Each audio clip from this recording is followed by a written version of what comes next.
नमस्कार, मैं हूं पूजा। बिहार न्यूज में आपका स्वागत है। खबरों की ओर बढ़ने से पहले एक नजर आज की सुर्खियों पर।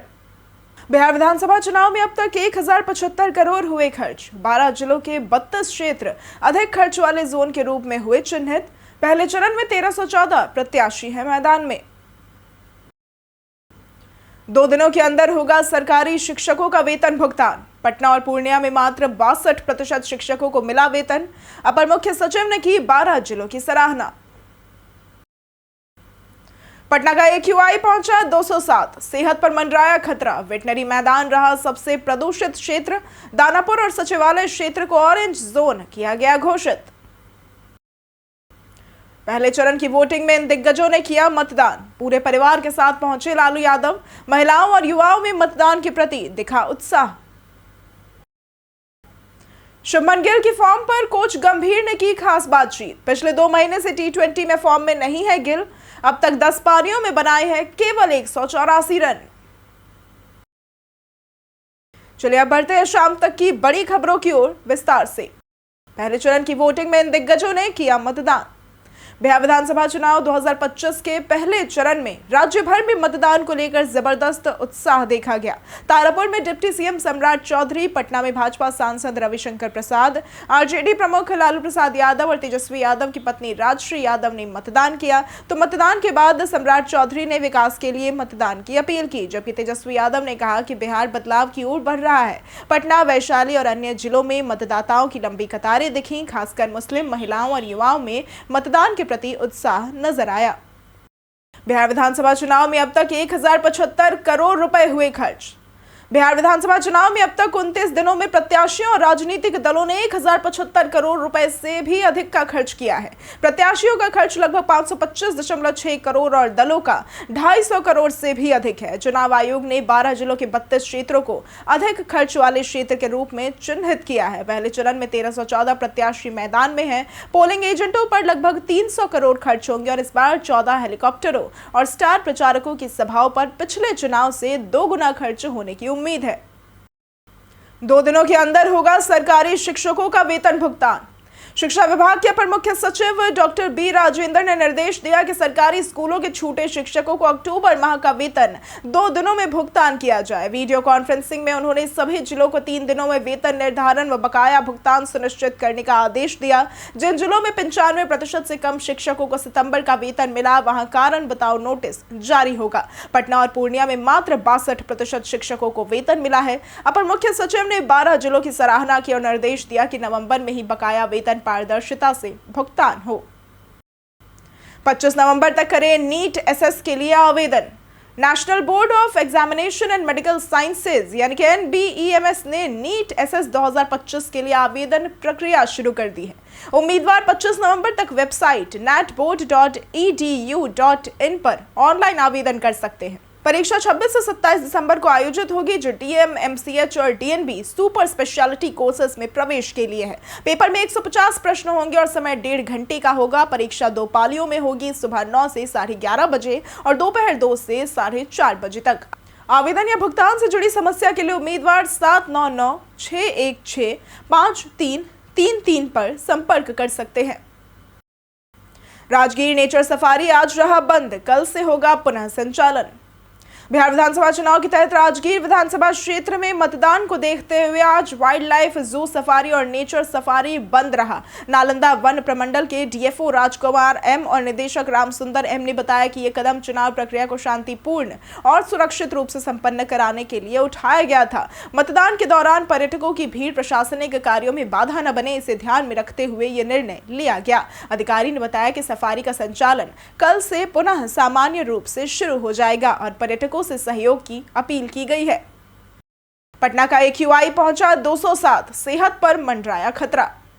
पटना में वायु प्रदूषण खतरनाक स्तर पर पहुंच गया है, जहां बुधवार को AQI 207 दर्ज किया गया, जो दिल्ली के बराबर है। और वेटनरी मैदान तो सबसे प्रदूषित क्षेत्र रहा, जहां AQI 311 तक पहुंचा।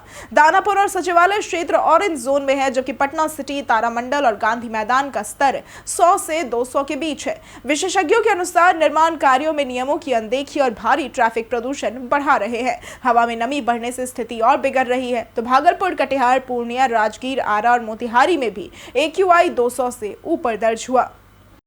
मतदान को लेकर पूरे दिन सभी क्षेत्रों में निषेधाज्ञा रही लागू।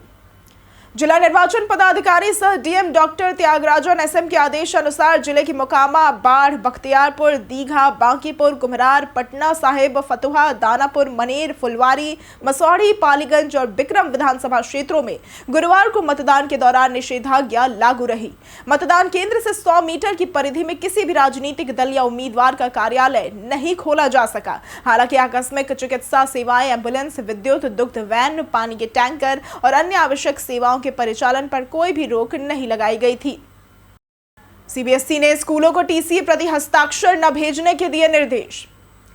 सीबीएसई ने सभी स्कूलों को निर्देश दिया है कि वे स्थानांतरण प्रमाण पत्र यानी कि टीसी पर प्रति हस्ताक्षर के लिए मुख्यालय या क्षेत्रीय कार्यालय को कोई अनुरोध न भेजें।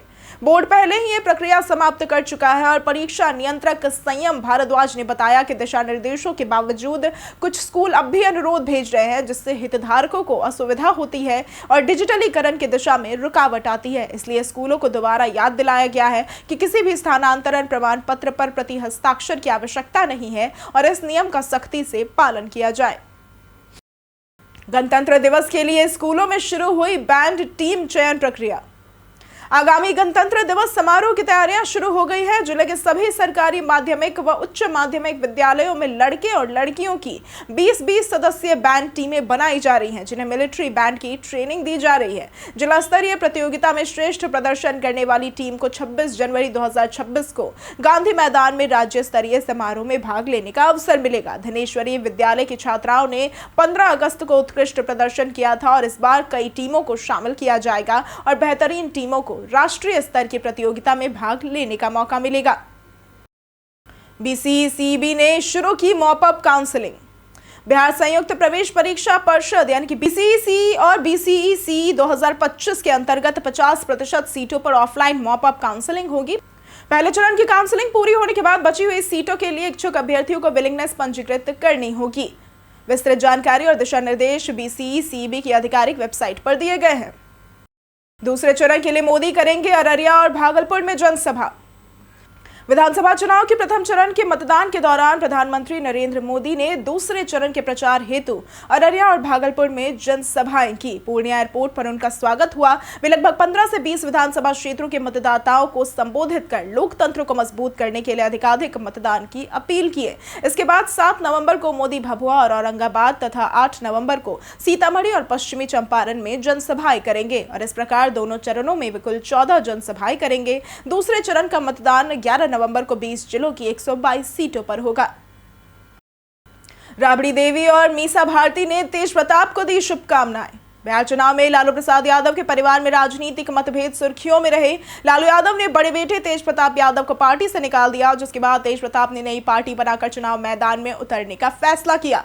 इस दौरान तेज प्रताप और तेजस्वी यादव ने एक दूसरे के खिलाफ प्रचार किया। हालांकि पहले चरण की वोटिंग के दिन राबड़ी देवी ने दोनों बेटों को शुभकामनाएं दी और कहा कि तेज प्रताप अपने पैरों पर खड़ा होकर लड़ रहा है। वहीं मीसा भारती ने भी अपने भाई तेज प्रताप को समर्थन देते हुए कहा कि भाई बहनों को हमेशा आशीर्वाद दिया जाता है।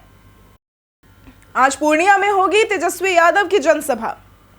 पूर्णिया में गुरुवार को महागठबंधन शक्ति प्रदर्शन करेगा। नेता प्रतिपक्ष तेजस्वी यादव, वीआईपी सुप्रीमो मुकेश सहनी, सलमान खुर्शीद और युवा कांग्रेस अध्यक्ष उदय भानु चिब शाम 4:30 बजे से रानी पत्रा के +2 प्रोजेक्ट कन्या उच्च विद्यालय मैदान में जनसभा करना शुरू कर दी है। इस सभा में कांग्रेस प्रत्याशी जितेंद्र यादव के पक्ष में वोट की अपील की गई। महागठबंधन महिला, युवा, किसान और MY समीकरण को साधने की कोशिश करेगा। जितेंद्र यादव की पत्नी नगर निगम की मेयर है, जिससे उन्हें स्थानीय समर्थन मिल रहा है। बड़ी भीड़ की उम्मीद और सुरक्षा ट्रैफिक व्यवस्था के विशेष इंतजाम भी किए गए थे। मौर्या एक्सप्रेस में अंग्रेजी शराब के साथ युवक हुआ गिरफ्तार। आरपीएफ की टास्क टीम ने बुधवार को मौर्या एक्सप्रेस में अंग्रेजी शराब की तस्करी कर रहे एक युवक अनुज कुमार निवासी रोहुआ वीर नारायण मुजफ्फरपुर को गिरफ्तार किया। टीम ने जीरादेई और सिवान स्टेशन के बीच अभियान चलाते हुए उसके बैग से 96 बोतल आफ्टर डार्क ब्लू विस्की बरामद की, जिसकी कुल मात्रा 17.280 लीटर और कीमत लगभग 20,736 रुपए बताई गई। कार्रवाई वरिष्ठ मंडल सुरक्षा आयुक्त वाराणसी और प्रभारी निरीक्षक सिवान के निर्देश पर की गई। जब्त शराब और आरोपी को उत्पाद विभाग सिवान को सौंपा गया। अभियान में आरपीएफ टीम के कई जवानों की सक्रिय भूमिका रही। शुभमन गिल की फॉर्म पर कोच गंभीर ने की खास बातचीत।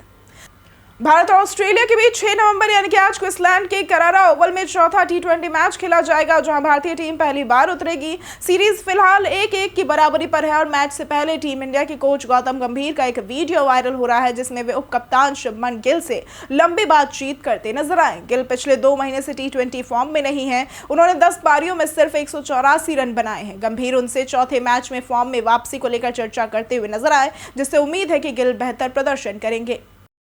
बीते दिन हमारे द्वारा पूछे गए सवाल का जवाब आप लोगों में से बहुत लोगों ने हमारे कमेंट सेक्शन में लिख कर दिया है। जिन्होंने हमारे द्वारा पूछे गए सवाल का जवाब दिया है उनके नाम है शिवरतन शाह, वरुण कुमार, जगन्नाथ शाह, राम बाबू दास, अनवर करीम खान, विपिन वर्मा, संजीव कुमार, दीना चौधरी, रंजीत मिश्रा, रुपेश कुमार, अलका कुमारी, अमरनाथ शाह, कुणाल कुमार, रंजय तिवारी, हलेश्वर कुमार, कौशिलेंद्र कुमार, अर्जुन राम, लक्ष्मी मेहता, विकास कुमार, कुश कुमार यादव और मुकेश कुमार। इसके साथ बढ़ते हैं आज के सवाल की ओर। आज का सवाल है, आपने आज किस मुद्दे को लेकर मतदान किया?